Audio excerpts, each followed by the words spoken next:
सतरूपा के गर्भ से, मनु जी के अंश से, ब्रह्मा जी की आज्ञा से जन्म और मरण वाले मनुष्यों का अवतार हुआ, जन्म हुआ। सतरूपा ने 5 ऐसे मनुष्यों को जन्म दिया जो दुख में सुख में रहें, जन्म मरण में रहें, कर्म के बंधन में रहें, कर्म के बंधन से मुक्त भी हो सकें, उनको ऐसा जन्म दिया। वो जन्म कैसे हुआ? तो कहा गर्भ से, रक्त से, शुक्र से उसका जन्म हुआ। ब्रह्मा जी के यहां जो जन्म हुआ वो शुक्र से नहीं था, वो अमैथुना, नस्तमैथुनम नस्त मृत्युम, उनकी मृत्यु नहीं, उनका मैथुन नहीं हुआ तो मरण भी नहीं होगा। जिसके मैथुन से जन्म हुआ उसका मरण जरूर आएगा। मकान का मरण आता है, पुल का मरण आता है। कितने पुलों को सरकार खुद ही उड़ा रही है, बम डाल डाल के, बारूद डाल डाल के। क्यों? उनकी उम्र हो गई है, हादसा हो जाएगा। उनकी उम्र, कमाल की बात है। पुल बनाया किसने? मिट्टी ने, मिट्टी से, सीमेंट से, ईंट से, सरिया से, ये सभी मिट्टी के तत्व है। पर मिट्टी से अलग होने के बाद मिट्टी की ऊर्जा कम हो जाती है और मनुष्यों के द्वारा उसको रिफाइंड करके जो बनाया जाता है लोहा वोहा, उसकी आयु कम हो जाती है। धरती को कभी विलास्ट की जरूरत नहीं है, धरती का कभी नाश नहीं है, धरती की कभी मरण नहीं है, क्योंकि मिट्टी का मरण नहीं है, मिट्टी से बने हुए पदार्थ का मरण है। मटका बनवा लो मिट्टी से, वो फूटेगा एक दिन, चाहे कुछ भी हो जाए, वो रहेगा नहीं। और जहां से तुमने मिट्टी उखाड़ी उस मिट्टी का नाश कभी नहीं हो सकता है। मटके का नाश होगा, उसका रूप जाएगा। मकान का नाश होगा, उसका रूप जाएगा। आपकी चप्पल घिस गई, जूता घिस गया, कपड़ा घिस गया, ये सभी मिट्टी से बने हैं, पर वो सब घिसेंगे, वो बर्बाद होंगे।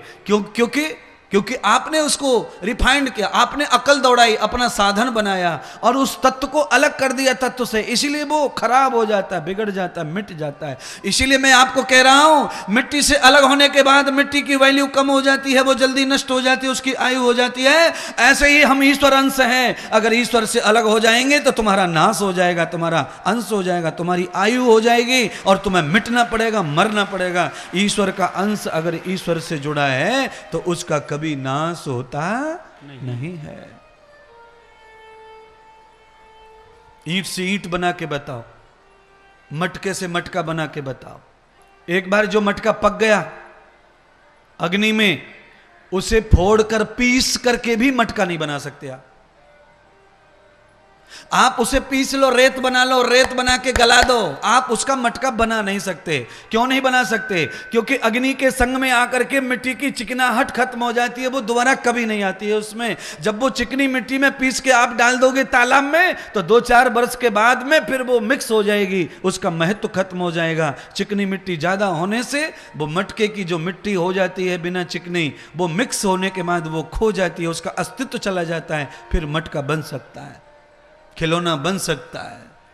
पकी ही मिट्टी से आप नहीं बना सकते। अलग हुआ तत्व भगवान से मिल नहीं सकता दोबारा, यह मैं कहना चाहता हूं। आप भगवान से दोबारा मिल नहीं सकते अगर आपने नुकसान कर लिया तो। पानी कब बासा होता है? पानी बासा कब होता है? अरे सब जानते हैं पानी कब बासा होता है। आप जो पानी पीते हैं वो भी बासा ही होता है। जो नल में आया सुबह सुबह 5 बजे, नल आ गए, नल आ गए, नल आ गए, है तुमको क्या लग रहा है वो पानी ताजा ताजा आया है पाताल लोक से? वो भी बासा ही है।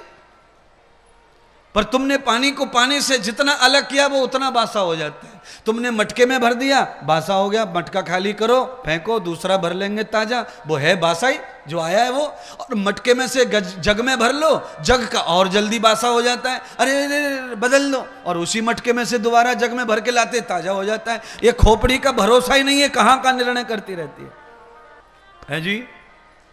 ये जो पानी तुम बोतल में पी रहे हो ये ताजा है कि बासा है? बासा है? और कितना विश्वास के साथ पी रहे हैं अपन। क्यों पी रहे हैं विश्वास के साथ में? क्योंकि सील पैक है। पैकिंग की वजह से हमारा भरोसा इस पर बैठ जाता है। अरे महाराज, पैकिंग करने वाली मशीन होती है, इसके अंदर क्या भरा हुआ है वो मशीन नहीं जानती। उसका काम खाली ढक्कन को पैक करना है, बस। उसको कुछ नहीं पता इसमें भरा क्या है। कागज पे कुछ लिख दिया, बोतल पे चिपका दिया, उससे नहीं विश्वास होगा इसका, पर हमारा विश्वास हो जाता है। अच्छा इसका पढ़ लो, हॉल मार्क क्या है, ISI मार्क का है, हाँ हाँ बस ठीक है, चलो चलने दो चलने दो चलने दो। बहुत सारी चीजों पर हम विश्वास करके जीते हैं और उसका भोग करते हैं, और कोई मार्ग भी नहीं है दूसरा, वही सबसे श्रेष्ठ लगता है मार्ग।